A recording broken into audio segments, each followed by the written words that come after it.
And I'm curious to know if any cops watching the show, what their opinion is of it, especially one particular cop who I imitate a lot. I wonder what he has to say about it. Yeah, I wonder. I'm curious to see what police have to say about this because it really goes into some detailed stuff, like some like Illuminati type stuff that nobody's supposed to know, and it's on this show. And I'm pretty sure cops are like, God damn.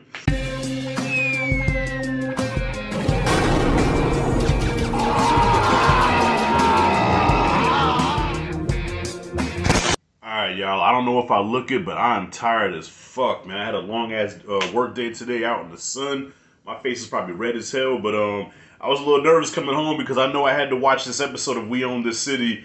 And as captivating as this show is, it's not exactly the most entertaining and fastest paced thing in the world. So I was afraid about going to sleep. So yo, had to get me a Zoa energy drink. I ain't got the can with me. I threw the can out. And no, they're not a sponsor of this video. But yo, look here. If you need a quick pick me up and a quick, jolt of adrenaline, like in the Batman where that motherfucker stuck himself with that shit and he started fucking your boy up, get you some Zoa. Like, I'm like wide awake right now. I ain't fall asleep not one time in this episode. So, yeah, We Own the City, episode 2. Now, I know this show's not going to be for everybody. I was talking to my big brother about it, and, me personally, I dig it, you know what I'm saying? Because I have a fascination about behind the scenes stuff. You know what I'm saying? Like, there's so many back to blue motherfuckers around here. Like, I deliver for a living, and I can't tell you how many houses I see with the back to blue flags and stuff. Like, we love the police. We represent the police. Okay, that's your prerogative. But if only people knew the dark side of it, the what really goes on behind the scenes. You know what I'm saying? Like, a lot of these motherfuckers don't care about you. But anyways, was talking to my big brother about it, and he doesn't like the show. He says the show's boring as hell, and I can't disagree. The show does have a lot of slowness to it, okay? And on top of that, to me what makes a good show is when you can be informative and entertaining. You know what I mean? This show almost has no entertainment value at all. It's strictly informative.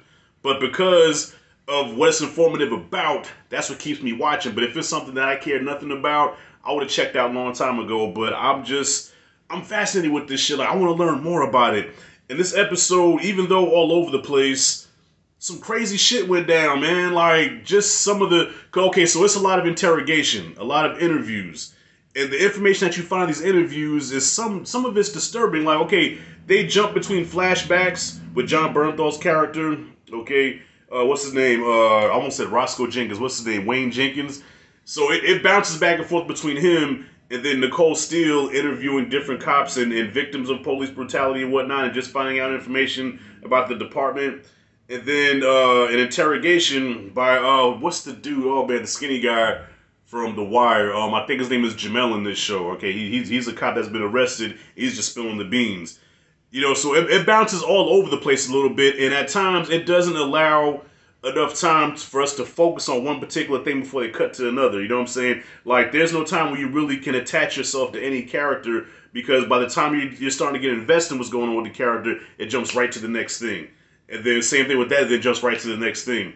But I'm going to tell you what I wasn't interested in is the shit with your boy Marlo. Now, Marlo plays a straight, like, cop. He's a detective here. And his stuff is so uninteresting and so boring. I'm like, Marlo, I loved you on The Wire, man. They're not utilizing your talents here, bro. I want to see. I mean, but he's playing a different character. I get it. I can hear some of you right now. Well, that was Marlo. This is a different character. I know, but can we at least agree his character is very bland and boring, and I don't care. But the John Bernthal stuff, the Wayne Jenkins stuff, fire.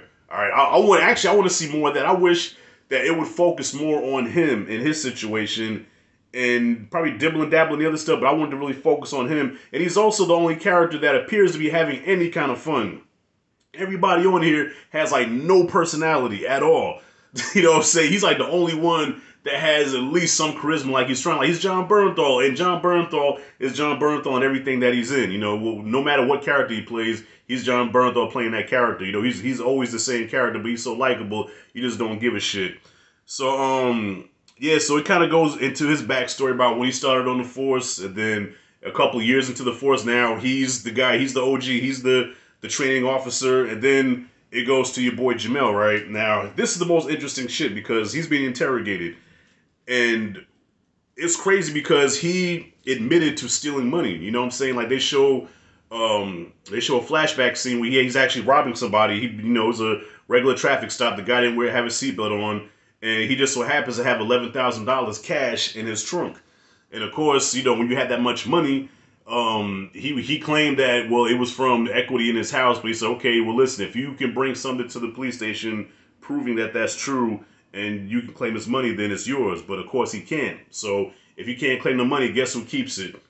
Most likely the officers that took it. So he admits to stealing the money. But this is the shit that killed me. Not only did he steal the money, but then he got convicted. He got caught, you know, with his hand in a cookie jar. And they gave him 2 years suspension with pay. And not only did they bring him back to the force, but then they put him with the rest of the thieves, the biggest thieves there are. If anything, this show, there's like so many details I'm not even going to bother going over, but it's just mostly either detective work or testimonials and interviews. Okay, that's this show in a nutshell. Okay, so even though the first episode, it kind of gives you shades of The Wire, but it's not The Wire at all.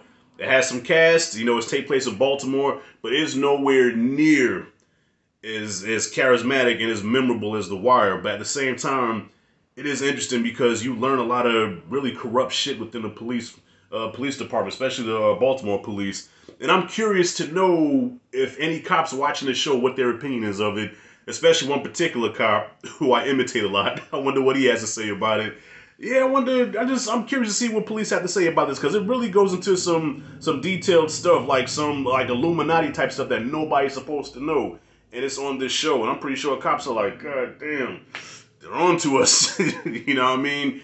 Just so much corruption and police brutality, and just you know, even cops working, you know, like there's even a Denzel type character in it from Training Day, the G Money character. He's kind of like Denzel because he has 1 foot in the street and 1 foot in the department, so he's making arrests, but at the same time he's in the street as well. He's a gangster in the street. So y'all, not much more to say about this episode, y'all. I dug this episode. I didn't fall asleep not one time. If you know me, that's my litmus test. If I fall asleep, you lost me. But as boring as this shit is, okay, I couldn't stop watching. I couldn't stop listening to the testimonials and seeing just all the corrupt shit that goes on in the Baltimore Police Department. So solid episode. Hopefully next time around we get a little bit more action, a little bit more, just give us some entertainment. You know what I'm saying? Like, this is a show.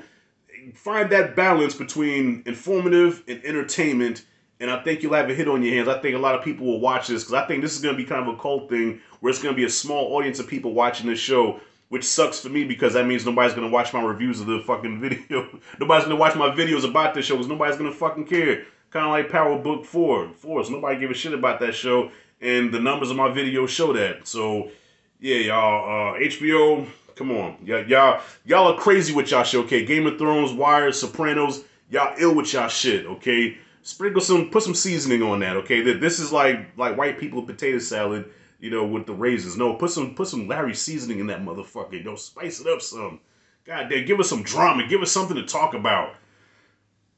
That's it and that's all. So yo, if you what you think about the episode? If you like and dig this content, hit that like, subscribe. Also, there's a super thanks option on the same line as the share and all, and the thumbs up and all that stuff. There's a super thanks. So if you want to, you can donate to the channel, whatever you want. This ain't church. I ain't forcing you to do shit. I'm just saying, if you feel the need to bless this red soul, you know, bless this red person, I almost said the N-word, please do so. Anyways, Rashad G signing out. See you in the next video. See, I'm tired, y'all. I'm like, my brain is like, yeah, I need to wrap this shit up. I'm done.